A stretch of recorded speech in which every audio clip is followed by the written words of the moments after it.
Well, hello and welcome to this edition of Spartan Voices Live. I'm here with Catalina Martinez, the Diversity Director at the Smet Jesuit, and we're going to be checking in with her, seeing how she's been treated by the whole coronavirus, shelter in place, and pandemic. So thank you, Catalina, for joining us today. My pleasure. So tell me a little bit, what's your life look like now that we're doing remote learning? I suspect you're like me because I don't think you have classes that you're responsible for Right. this semester. So what do you do? So, I mean, I've been thinking about getting into a routine, thinking about it. I haven't actually done it yet. But I mean, during the week, I do start my day with 2 meetings. I'm part of the counseling team that's meeting every morning at 9:30, and then the leadership team that's meeting every morning at 10:30. So, so I get ready. I mean, get up and get ready. Have breakfast, and I'm ready for those 2 meetings, and then take a lunch break, and then check my emails and send out any emails and any responses. My big responsibility right now is getting the meal assistance coordinated for our high need families. So communicating with the families and making sure that we have the supplies for the boxes. Tim Sullivan is helping with that part of it, and Chef Scott is ordering food and so assembling the boxes and then figuring out who's going to deliver them and all of that. So so we're delivering every 2 weeks. 2 weeks. So the first time we delivered, we had about 9 families, and right now we have 19. So the counselors will be helping with delivery and also using it as a way to just check in on kids if they want.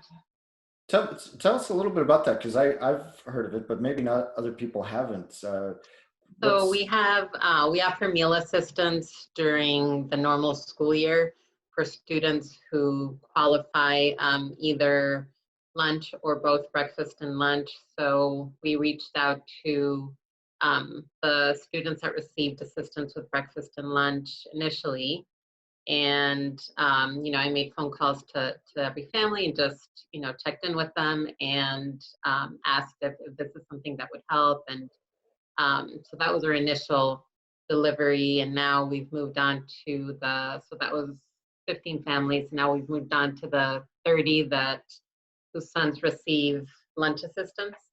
And we also put it out on the newsletter on Friday, if so that it can have a wider audience, asking, if anybody needed the assistance or knew somebody who did, they could reach out to me. And then we're funding that through Advancement is doing a Maroon Kindness instead of Maroon Madness that they usually do with alumni to raise money. So all the money is going towards helping high need families. And as of Friday, I thought we had about $11,000 that have been donated so far. Yeah. That's great. Good to hear. And really, I think something that maybe we don't always recognize is that the change in circumstance affects different people differently. There's different needs. Yeah, for sure. I'd be interested, when you reached out to those families, what kind of things were they saying? Like, how did they respond? How do they respond? I mean, it was very early on. It was during the kids' spring break. So it was, so we hadn't started remote learning, but we knew that was coming. We didn't know how long it was going to be for. I mean, I think all of us initially thought, this will be a couple of weeks, maybe. So I think at that point, families were just really grateful and happy to know that the Smet was thinking about them and reaching out. And so I would think that that's changed at this point a little bit, but yeah. Well, to me, it just underscores the importance of that ongoing connection and relationship. That we're not, it can be easy to find ourselves in their smaller worlds and just to get totally caught up in them, but to Right, really right. remember to reach out and see who, what about the folks who are part of the school, the Smet community with. Right. And trying, I mean, that's something that I'm always very aware of, is trying to be proactive about offering the help rather than waiting for people to Mm, reach out for help, because I know that's hard to do. absolutely. Well, good. I'm glad you're helping with that, and that's really important work. I want to salute you and Thank you. Thank and you. and yeah, it's glad that we're having this chance to check in with that. So good, important work there. Have you been able to talk with many students along the way? I've checked in with, my usuals. Um, and, they're doing fine. I mean, getting adjusted to, to the virtual learning environment. And, I had one of my students, well, the kids that spend time in my office tell me that he said, I mean, it's a whole bunch of boomers trying to be Zoomers. So, I thought that was pretty funny and probably accurate in certain cases, but um, uh, and I, we had a virtual lunch meeting with some of the ladies on the staff side, and oh, cool. and several of them are moms, so we were asking how's it going for the kids, and they said it really, the experience varies depending on the teacher, Hmm. but that it's hard to see them, and also hard for them to be in front of a computer, all day, and then Mm. having to, so it's maybe 10 or 12 hours a day, depending on, the difficulty of your classes and the amount of homework that you have. So I think that's difficult Yeah, for both students and parents. yeah, understandably. Do you find yourself feeling some of that? Do you I get mean, out at fortunately, I all? have, I'm only really tied to it during the meetings, and however long it takes me to do other, like email work, that's really what I'm doing, or, creating the lists for the families and mapping out addresses. I mean, that kind of stuff. But, I can pick up and pick that up whenever I want to. And, as long as it gets done by the next day. So I think I have flexibility. So, but no, I mean, I don't feel like I'm really tethered to the computer. But I'm also trying to, like, not, I don't let myself sit down and watch Netflix until like after dinner. I try to fill my day. I'll read and go out on a walk or do yoga, but I yeah, I know that that's very easy to do, to just sit there and you know binge watch. I like that rule. I like that after dinner. That I've been, I think, intuitively doing something very similar. It's like, okay, Hmm. I don't have to always be on, but I do need to Right, be right. productive until dinner or so, and then I can kind of Right, right, yeah. And be a and little then it's more like, relaxed. yeah, I deserve the break, but That's a good way of putting it, though. and What do you then this find? week I'll be helping out, because I had offered to help, with tutoring with Spanish or Mm, English. So I will be a student in one of our Spanish classes, just to see what the kids are doing, to be able to help okay. some of the students in the class. So that'll be interesting to see, to experience the learning from a student perspective. Yeah, I'll bet. Looking forward to that. I'll bet. No, I think it's a good reminder for me, like the student experience, the teacher experience, the staff experience, everybody's kind of, it's a little bit different, Hmm. the, for me, the day went from, fairly well structured to just kind of wide open. Right, I right. don't, like you, I have a couple of standing appointments in some individual spiritual direction, but it's like, well, what am I gonna just futz around? Am I gonna get to go catch up on my Netflix binge, and I'm like, oh, Right, right. Lots of choices, that's for sure. exactly. And So temptations. yeah, well, it's interesting. The temptations are different, I would say. Right, right. Yeah. Yeah, definitely. On the other hand, I'd say one of the gifts is, in my mind, we're not able to take our lives for granted as much as I think Oh, we no, not at all. really do. So that's maybe the positive that I've noticed Yeah, is, there's a lot of our freedom that, yeah, that we definitely take for granted. yeah, yeah. Something like this makes you realize that, we are privileged in that way, for sure. Have you had any kind of moments where you've felt like, oh, I never would have recognized that, or I never would have seen that if it wasn't for the changes in remote learning and the move online and isolation? Um, I wouldn't say no, not one moment. I mean, I think it's a constant reflection of, what our lives are about, and the things that usually occupy our minds and our days, and that a lot of times we just get distracted by the day to day. And I feel like since we don't have those distractions, I mean, or much fewer distractions, right, of that type, you really can zoom into what's really important, which is the relationships, your contact with others, your human relationships. I just feel like, I've been doing that, and people have been doing that with me, my family, friends. We're all kind of taking care of each other and checking in on each other. And that just makes me think, it's going back to a more basic life, which is not a bad thing. Yeah, right.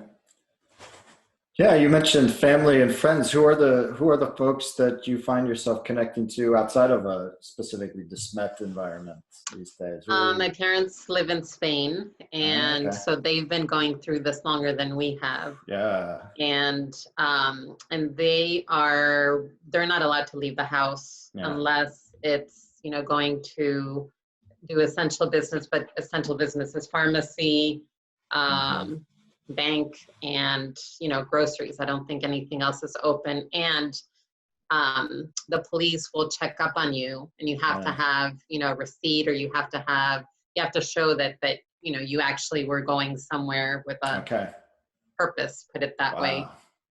So they're not leaving. I think they've been in the house for 2 weeks now. I mean, they're both 80, so they don't want to risk being exposed, and they have someone who's helping them with groceries, so that minimizes their contact to just one person. And they're equipped with masks and gloves and everything. So so we've been checking in on each other every couple of days. And then just family, like I have family in Colombia, so checking in with cousins, and my brothers in Mexico. So just asking also, how are things in different places, right?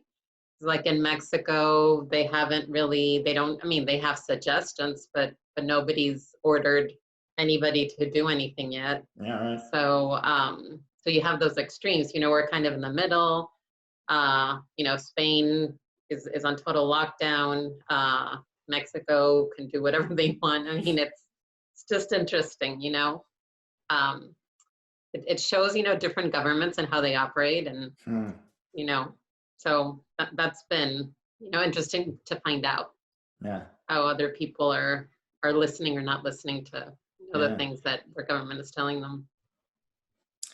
Yeah, and I imagine, especially having your parents in Spain, that must be a cause of at least some rough thoughts and I don't know. I mean, I'm just grateful that they're safe, and they're I feel they're protecting themselves as much as they can. And the one thing that's been really cool is so at 8:00, 8:00 their time, everybody goes out, to the windows or balconies or whatever, and claps for the medical and the police and fire. I mean, everybody that's working through this crisis, and that's been really cool, because I told them, I'm like, oh, I want to watch, I want to hear, and it's really neat, you know, that shows Oh, solidarity with everybody. Mhm. yeah, that is cool. I did not know that. I'd heard of like individual instances of thanking our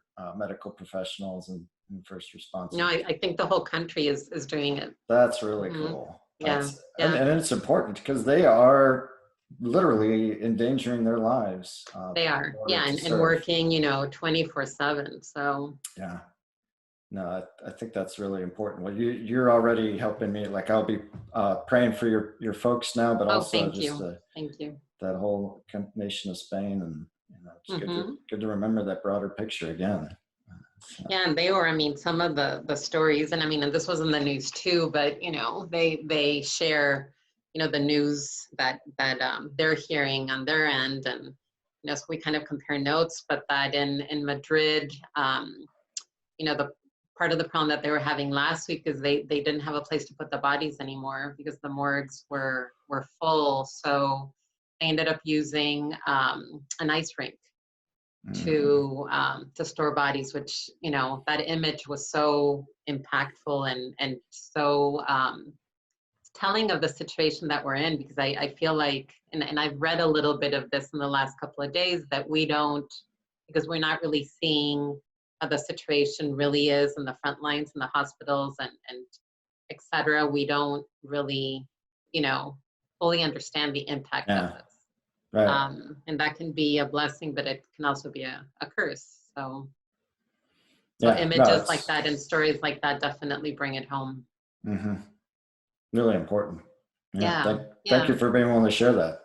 yeah. Because I feel like, you know, at the beginning, and I mean, it's only been 2 weeks, but I feel like, you know, my thinking on this has changed so much. At the beginning, it's the, oh, you know, I mean, I'm healthy, I'll be fine. And then, I mean, and I wasn't doing anything stupid, but I wasn't worried about going out and, you know, doing whatever I had to do. You know, I wanted to run my errands before. I mean, I knew stores were closing and wanted to do certain things. And now, you know, it's like, why put yourself in that situation? And it's not Hmm. just, you know, people with other underlying issues that are dying. Yeah, So, and I'm grateful that my son, you know, because I think when you're a teenager, you do feel invincible in a lot of ways. right.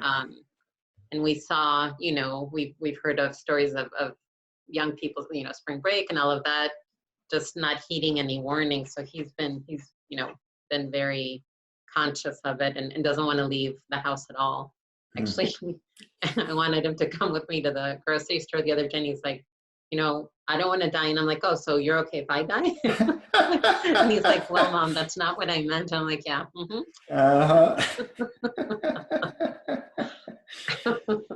It is. I remember thinking when I was first reading about the kind of how COVID affects the body, how it becomes fatal. I just totally had slipped my mind. But last year I had a case of pneumonia, which is Hmm. basically one of the mechanisms that it happens. And it just really, I found it very similar, like kind of sobering, just thinking like, oh, wow. Yeah, no, Yeah, the lungs literally fill with fluid and right, it's not, yeah, nothing that can be done. That's why these ventilators and these other right, technologies are right. so important. Yeah, yeah, Getting oxygen, to the person, even if right, yeah. they're sick. Yeah. So good. Yeah, real impacts that Hmm. are happening throughout our world. Yeah, for sure. And I mean, and I think this is, you know, for us, we're not even, I don't think we've hit the peak yet. Yeah, probably. So It it's seems gonna that get way. worse before it gets better. Yeah. You mentioned you're at home with your son.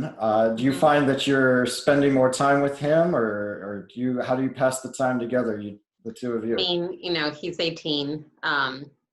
And, you know, as long as he has food and, well, and a computer, an Xbox, I would say he's fine. I mean, so, you know, he's in his room most of the time, but, you know, I'm out here, you know, whenever he comes out for, you know, like I said, food, you know, we talk and we chat. And so, I mean, I feel like we're not necessarily doing more things together, but we have more opportunities throughout the day to check in with each other. Okay. Although we usually do that, for the phone. But but with him, we're more like roommates. He does his thing, I do his thing. He won't, I cook, but I cooking very healthy meals and getting deliveries from HelloFresh, and which they're delicious, but he doesn't like the healthier stuff. So I'm like, okay, so you go ahead and you eat your pizzas and your burgers. So I've been reflecting on that, how we're both used to, he was in college last semester, and and I was by myself. So we're more independent than we used to, from each other than we used to be when he was in high school, and that's fine. I think that's healthy, and that's good. Yeah. And when he wants to chat and talk, he comes out, and we do. So no, good. Good. That works. Tried to get him to go on a walk with me yesterday, and I think he did 15 minutes. I was out for an hour and a half, but okay. He lasted only 15 minutes. He got out. That's good. Yes, he got some sun. So exactly. Yeah. That's a tough thing to do some of these days. Yeah. The weather's fortunately getting nicer. I know, that helps. Yeah. And he's been, asking his friends, for suggestions as to how to pass the time. And, so he's started, exercising and doing a workout, and wants to try to start running. And, one of his friends will drive around Forest Park with the, windows open. And so, trying to incorporate routines that will get him out of the room and away from computers for a bit. Those are good ideas. Anything that you've undertaken yourself, a hobby or anything that you built up? I'm actually thinking, I haven't done it yet, just because, I've been busy enough with work and, with my yoga and taking walks. But I was thinking of getting a puzzle. That's something I'm trying to think of the things that I used to enjoy. Yeah. When I was on vacation or when I really had the time. And puzzles were one of the things. And I also get ads on Facebook.